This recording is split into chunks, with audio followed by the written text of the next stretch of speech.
All right. So, Ethan, in this episode, what I'm needing from you is a shoulder to cry on. I'm feeling very sorry for myself. I have just recently found out that I need to go for shoulder surgery, and I'm not looking for any commiserations from anybody. I'm not looking for you to tell me that you feel sorry for me. But what I'm struggling with is, and what I'm feeling is that Welcome to King Moves. In chess, the king moves one step at a time, but that single move can change everything.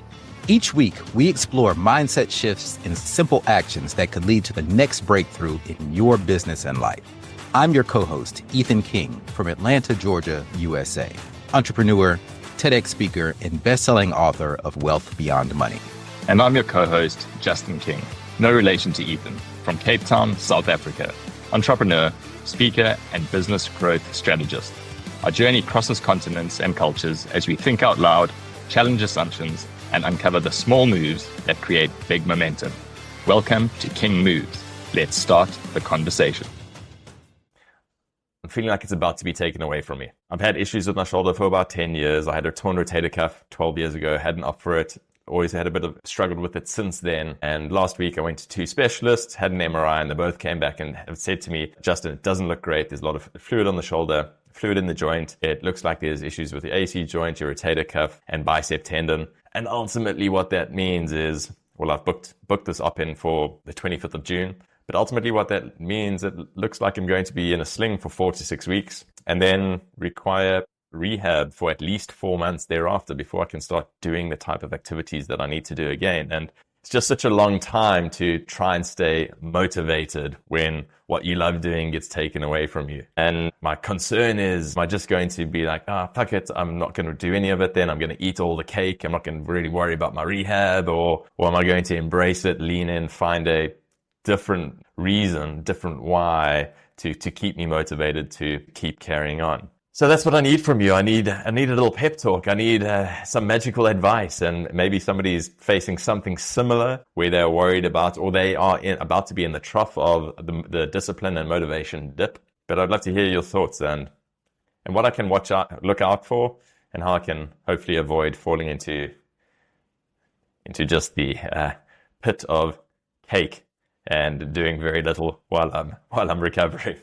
For some reason, I can't see you just diving in and just eating all the cake, Justin. That doesn't seem to be your style. But yeah, I do empathize with you, man. I'm really sorry to hear that. I know how much having an active lifestyle means to you, and I know how much it sucks to have an injury, and I can't imagine what it's like to have a surgery and the recovery time after that. I've only had a minor injury myself, so definitely have you in my thoughts and prayers. You know, life is going to throw curveballs at us, and this is just one of those moments, and it really sucks when it's unexpected and it takes us out of our normal day-to-day routine. And it takes us away from things that we love doing, that we're passionate about doing, and that we're used to being able to do without effort. And I look at it a few ways. One, it definitely makes me have more appreciation and gratitude for those moments the abilities that I do have. And I know that they'll come back when I'm going through this temporary period of, like, I'll call it like trials and tribulations to sound like the Bible.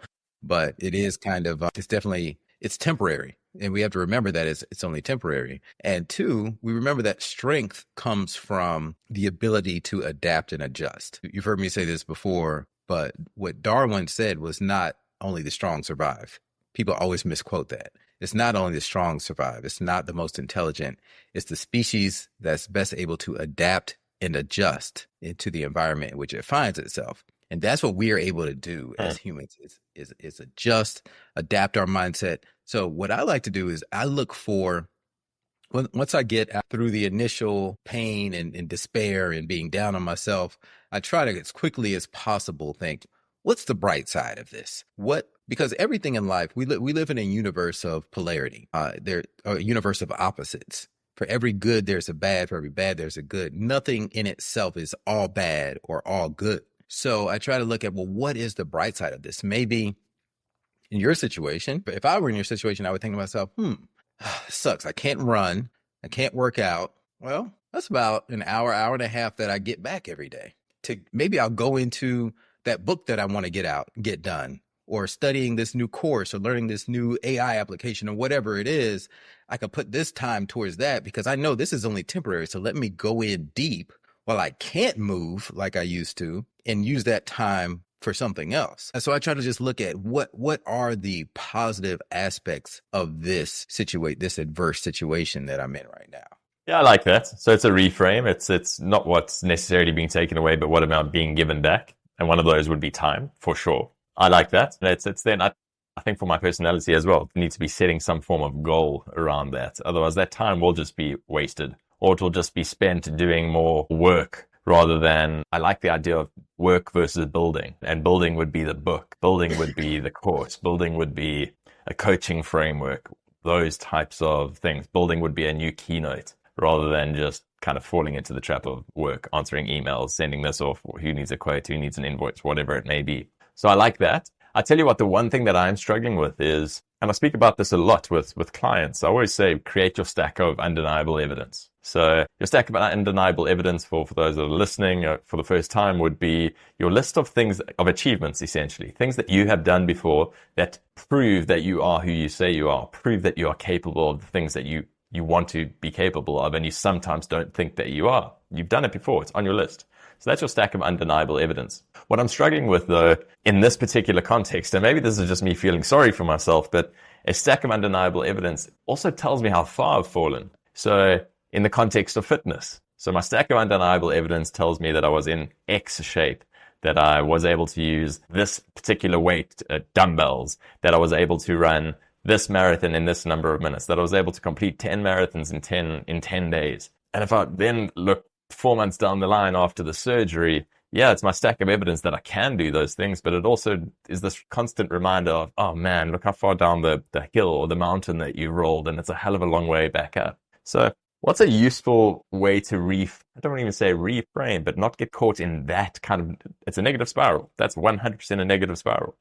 But how do we stop ourselves and catch ourselves in that moment? And for everyone, like I'm saying, like I speak about it a lot, but I'm finding myself having those thoughts. Well, it's funny because I was sitting here thinking, you're a public speaker, as am I. And one advantage that we have as being a speaker, a writer, or author is all this bullshit that we go through becomes a great story one day. Yeah. So I try to reframe everything. Whenever I'm going through something challenging, I try to catch myself in the moment and say, I'm going to come out of this. And when I do, this will make a great story in a talk or in a book because there's a lesson that I'm going to learn here. I don't know what that is yet, but there is a lesson that I'm going to learn from going through this situation, and I'll be able to share that with others because people don't care about when things are smooth sailing. Nobody wants to hear that. That's boring. Everyone wants to hear about someone coming through a challenge, going through hell and coming out the other side better because we are all can relate to that. We all go through those hellish experiences.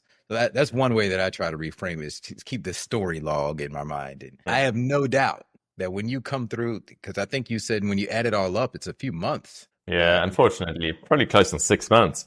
Yeah, but you're going to have a hell of a story to tell because I know, Justin, you're going to bounce back at the end and come back better, stronger, faster than you were before. And you will have learned a million lessons during those 6 months that you didn't have before, and you'll have different perspectives and different insights to share. Yeah, I appreciate that, and I do like that. It is an opportunity to learn. It's an opportunity to lean into the stories. As I mentioned earlier, I had an operation on the shoulder 12 years ago, but I was a very different person. I was late 20s, not the same human being. So I think the experience now is going to be very different, and there will be an opportunity to take some very different learnings and understanding myself in certain ways that this is presenting the opportunity to do that I would ordinarily not have the opportunity to find out. So I'll take that. I think that's a good way to look at it, for sure. And then how can I turn it into a great story? But I will keep the truth still. I'm not going to go down the road of letting the truth get in the way of a great story. Of course, you keep the truth.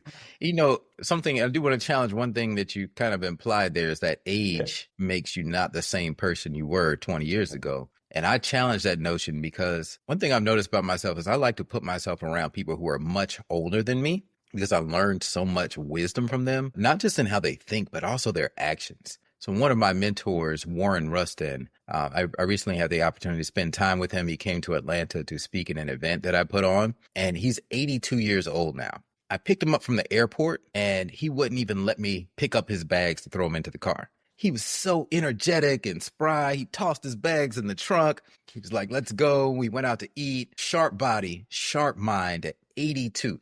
Les Brown, you know that I've worked with him on projects. He's 80 years old and still out flying everywhere, speaking. He just did a TEDx talk. So when I look at that, I'm like, man, if these guys could do it, and like we talked about on our previous episode, technology is only in medicine are only getting better and better. Imagine what we'll be able to do. So instead of thinking I'm deteriorating as I get older, as I age, in my mind, I'm getting better as I get older.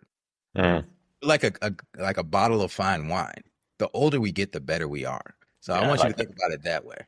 I agree with you. I think what I was referring to is not necessarily I said older, but I was gauging it by experiences that I've had since that. It was funny. As I was saying it, I was thinking to myself, all right, I was 27, 28 when I had that. And if I had to rattle off the things that I've gone through or experienced since then, and some of them have sucked. Like some of them are real, some of them have been amazing, some of them have really tested me, some of them have still got lingering effects. But ultimately, they've all been learnings that I have changed, grown, developed from. That's what I was meaning. But I'm with you. I think you and I are so aligned on the age thing.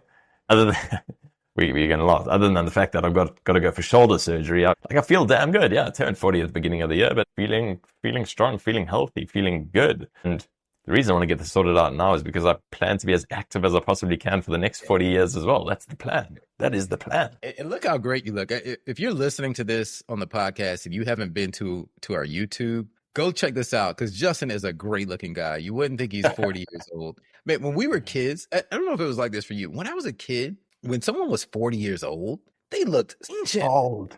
Yeah, they were already fully gray, bald, glasses, bent over, almost had a cane. Now, 40-year-olds and 50-year-olds and 60-year-olds look so young and good-looking and energetic, and you're a shining example of that. So I hope that trend continues in that direction. Appreciate that. See, this is what I needed. This was exactly the pep talk I needed. I'm ready to rock and roll. Bring on the surgery. I've got this. All right, Justin. That's a wrap for today's episode of King Moves. Remember, in chess, like in business, one right move can change everything. Take today's action step, make your move, and build momentum. If you found value in today's episode, share it with someone who's ready for their next breakthrough. And don't forget to subscribe so you never miss our weekly conversations. Until next time.